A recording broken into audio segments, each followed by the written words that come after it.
Start recording. Assalamualaikum warahmatullahi wabarakatuh. Perkenalkan, kami dari kelompok 6 IFD 23 akan mengumpulkan tugas besar PWA akan menjelaskan tentang aplikasi yang telah kami buat. Nah, ini untuk kode-kodenya sendiri. Kayak kita udah membuat migrationnya, kayak ada kategori store, product, stocks, stock transfer, transaction, dan lain-lain. Di sini juga untuk page-nya ada login.blade.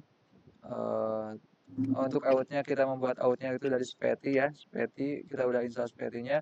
Page-nya ada dashboard, play user, laporan. Terus kalau misalkan layout admin panelnya juga udah disesuaikan. Semuanya udah disesuaikan.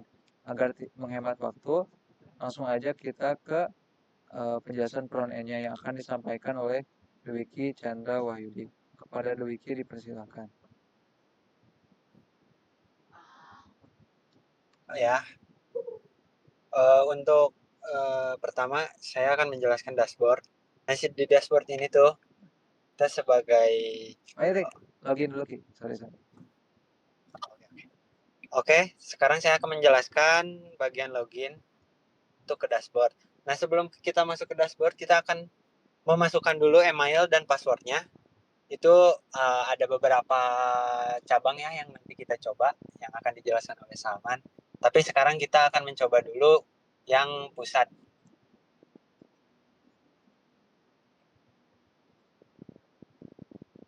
Nah, untuk yang pertama ada dashboard. Ini dashboard tuh kita bisa melihat semuanya ya. Ada total penjualan, total transaksi, ada total stok, dan transaksi terbaru. Nah, itu tuh transaksi terbaru tuh kita bisa melihat transaksi apa sih yang baru dibeli atau baru masuk gitu. Si bagian stok-stok yang di pusat. Nah, untuk di bagian header atas kita ada notifikasi. Nah, untuk si notifikasi ini kita bisa melihat transaksi yang kita buat dan stok yang masuk dari mana saja, apa sesuai atau gimana, untuk melihat segala-galanya di notifikasi itu. Nah, untuk yang kedua ada daftar produk. Nah, untuk produk ini kita bisa mencari produk atau kita bisa melihat produk yang mana saja di cabang yang mana saja.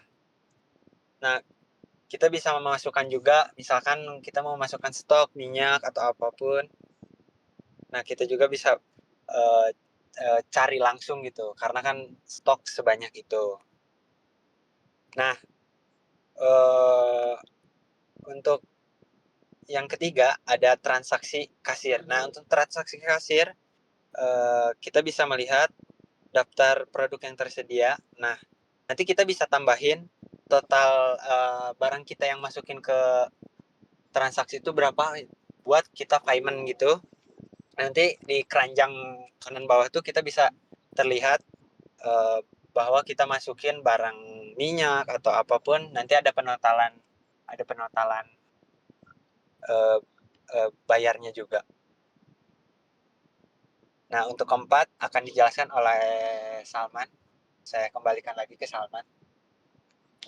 Oke, terima kasih kepada Dwiki yang telah menjelaskan tentang bagian front end dari mulai login sampai misalkan sampai halaman transaksi. Nah, untuk halaman stoknya sendiri ya kurang lebih sama kayak seperti halaman stok karena kita login sebagai owner ya. Ini kita bisa mantau semua cabang atau misalkan cabang tertentu doang ini bisa aja gitu. Kita tinggal filter aja otomatis menyesuaikan dengan cabangnya. Nah, sedikit penjelasan untuk halaman stoknya ya, kita tuh kayak akan ada kayak kan kita bisa ngirim antar cabang, akan ada informasi dari cabang mana ke cabang mana, kita dari sebagai owner kita bisa memantau gitu. Bisa kita lihat kalau misalkan ini udah terkirim berarti dari cabang Bandung ke cabang Jakarta Pusat ini tuh udah terkirim bahwa si stoknya itu ini udah masuk si produknya udah masuk dan udah dikonfirmasi oleh manajer di cabang Jakarta Pusat. Kalau misalkan yang ini masih berproses atau misalkan itu contohnya kayak lagi di jalan misalkan produknya. Nah, kita juga sebagai admin ya, sebagai owner, kita bisa misalkan coba mengirimkan stok dari cabang Bandung ke cabang Jakarta Pusat, misalkan kayak produk makaroni, makaroni misalkan jumlahnya tuh 5, alasannya ini mah opsional bisa diisi atau enggak, kita coba kosongin, kirim stok. Ini otomatis bakal terkirim dari cabang Bandung ke cabang Jakarta Pusat. Sebelumnya mohon maaf ya Pak, agak sedikit nge-lag, soalnya saya agak sambil dicas laptopnya, terus jaringannya juga agak nge-lag gini teh. Jadi ada agak loading gini.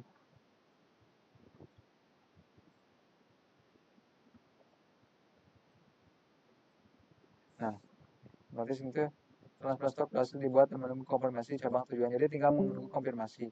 Nah, bisa kita lihat bahwa yang barusan kita cabang Bandung ke Jakarta Pusat lagi dalam tahapan proses. Ini juga masuk ke notifikasi gitu, pengiriman stok dibuat. Nah, kita lihat semua notifikasinya. Nah, ini untuk notifikasi yang telah terjadi di seluruh cabang. Karena kita mengakses sebagai owner, ini itu seluruh cabang. Nah, notifikasi ini tidak hanya masuk ke database, ini udah pasti masuk ke database, kita juga udah masuk ke MyOutTrap. Nah, ini yang barusan masuk, ini belum di-retest. Nah, ini a minute ago, yang stok, pengiriman stok ya.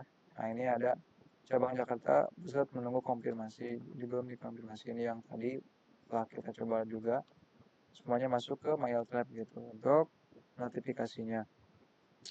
Ini untuk stoknya, halaman stok. Nah, ini untuk halaman laporan. Nah, ini untuk laporan transaksi, bisa kita lihat.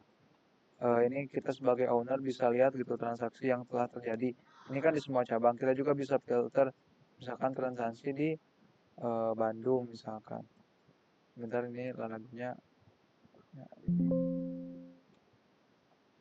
Transaksi di Bandung bisa kita sesuaikan. Kita bisa lihat gitu. Kita bisa mantau. Bisa mantau secara satu persatu atau misalkan kayak langsung semuanya gitu. Semua cabang. Transaksi yang telah terjadi. Kita juga bisa nge-filter gitu. Kalau misalkan transaksi, contohnya transaksi di tanggal 20 Juni sekarang gitu. Apakah ada transaksi? Nah, ternyata ada, soalnya tadi kita telah nyoba gitu transaksi. Yang pertama oleh di cabang Jakarta oleh kasir itu bernama Dian, terus Dian Permata, kita juga sebagai owner tadi nyoba transaksinya dan berhasil gitu. Nah, ini juga sama untuk laporan stok, kurang lebih sama ya. Kayak laporan transaksi, kita sebagai owner juga bisa melihat dan sebagai manajer dari setiap cabang itu juga bisa mencetak, melihat dan mencetak. Kita sebagai owner kita memantau gitu laporan transaksi, laporan stok, karena tujuan utama dari aplikasinya kan seperti itu. Dan kita juga bisa mengekspor ke PDF. Nah, ini untuk hasil PDF-nya ya, ini untuk hasil PDF-nya. Laporan transaksi minimarket PJSM dicetak pada 20 jam segini, semua cabang, semua tanggal. Periode semua tanggal, karena ini mencakup kita gak filter gitu. Kalau misalkan kita filter, misalkan di tanggal 20 Juni, misalkan satu di tanggal 20 Juni, jangan ini deh. Misalkan dari tanggal 16 deh, 16 Juni sampai 20 Juni. Coba kita filter.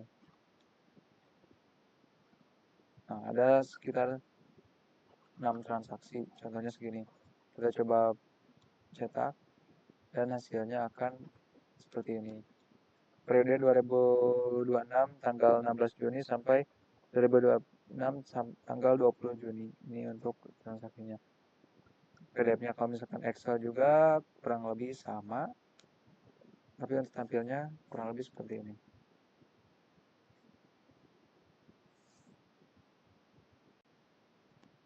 Nah, ini untuk tampilan dari Excel-nya. Itu untuk laporan transaksi. Ini kalau misalkan ini laporan stok. Kurang lebih laporan stok juga sama seperti ini. Ini kalau misalkan semua cabang bisa kita filter. Laporan stok di Bandung, Jakarta Pusat, Makassar, dan lain-lain. Kalau misalkan kita cetak PDF, kurang lebih tampilannya juga sama aja ya, kayak laporan transaksi. Tapi agak dibedain di headernya, warna hijau. Nah, ini untuk kelola user, kita sebagai owner bisa kelola user. Kita bisa nambahin di cabang Bandung, Jakarta Pusat, Makassar, dan juga role-nya bisa kita isi. Nah, mungkin ini untuk owner ya, untuk owner kurang lebih bisa mengakses semuanya, bisa mantau semua kegiatan yang ada di 5 cabang. Terus kayak notifikasi dari seluruh cabang juga biar kita tahu sebagai owner akan masuk ke notifikasi di sini. Nah, contohnya kita contohin juga sebagai misalkan manajer. Kita contohin dari manajer Bandung, Jakarta Pusat. Kan tadi itu kita mengirim, ownernya tuh coba mengirim gitu dari cabang Bandung, cabang Jakarta Pusat. Kalau misalkan kita cek di cabang Jakarta Pusat ini harusnya ada ya stok kayak pengiriman barangnya. Nah, bisa kita lihat bahwa ada yang mengirim dari cabang Bandung itu sebanyak 5 yaitu produk makaroni. Makaroni di sini ada 30, coba kita konfirmasi ya. Harusnya nambah ya jadi 35.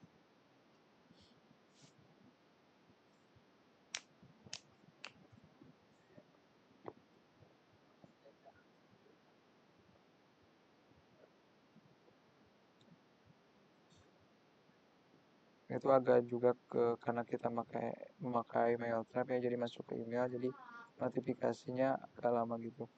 Nah, ini udah masuk, berarti udah masuk ya. Maka si makaroni udah bertambah ke 35. Kita juga bisa mengirim ke cabang tertentu lewat si manajernya. Ini udah berfungsi ya, setelah kita contohin juga oleh manajer. Nah, kalau misalkan dari si manajer di Bandung di Jakarta Pusat mah itu cuma bisa mengatur satu cabang aja. Itu ada bug ya, ini lupa saya ilangin drop zone-nya, harusnya semua cabangnya hilang, cuma Jakarta Pusat doang. Jadi kita bisa mengontrol hanya Jakarta Pusat doang. Ini juga laporan di Jakarta Pusat doang gitu. Jadi kalau misalkan untuk manajer itu hanya mengatur dari salah satu cabang. Nah, ini contohnya yang manajer Jakarta Pusat, begitupun yang lainnya. Terus kalau misalkan kita sebagai kasir nih, kita sebagai kasir, kita contohin kita login sebagai kasir. Otomatis kasir hanya ada halaman transaksi dan di salah satu cabangnya ini karena ini saya login sebagai kasir di cabang Jakarta Pusat. Ini cuma ada di Jakarta Pusat doang. Kita bisa memproses transaksi sama kurang lebih prosesnya kayak yang tadi. Ini contohin owner. Jadi fungsi-fungsinya bisa dilakuin sama si owner. Gak hanya memantau gitu. Owner bisa full akses lah owner ke semuanya gitu. Nah, selesai tekan transaksi.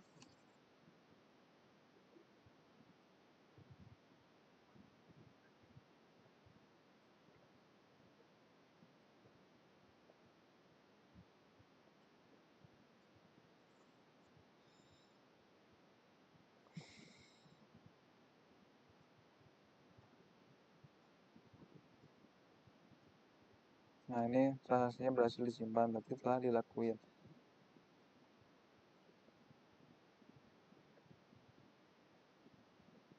Kalau misalkan kita login lagi sebagai owner, nah, otomatis info yang barusan tuh masuk gitu. Notifikasi barusan masuk gitu, transaksinya berhasil. Bisa kita lihat gitu. Telah terjadi transaksi di cabang Jakarta Pusat. Kalau misalkan kita klik emang masuk ke uh, halaman laporan transaksinya. Kita coba lihat semua ya, lihat semua notifikasi. Nah, transaksi berhasil di cabang Jakarta Pusat. Kalau misalkan untuk supervisor dan gudang juga semuanya udah berfungsi dengan baik ya Pak ya. Jadi kita bisa kayak memantau dan memproses dari gudang gitu. Nah, untuk selebihnya bisa Bapak cobain juga karena shortcode-nya udah kita share di LMS juga, telah kita kumpulkan. Karena untuk menghemat waktu juga ya Pak ya, jadi kita cuma menjabarkan yang intinya doang dari kayak owner ini bisa memantau seluruh transaksi atau seluruh apapun, seluruh proses apapun di semua cabang. Terus kita juga telah menjabarkan mengenai manajer di setiap toko, bisa mengatur dari setiap toko, terus ada yang kasir lah, proses transaksi gitu.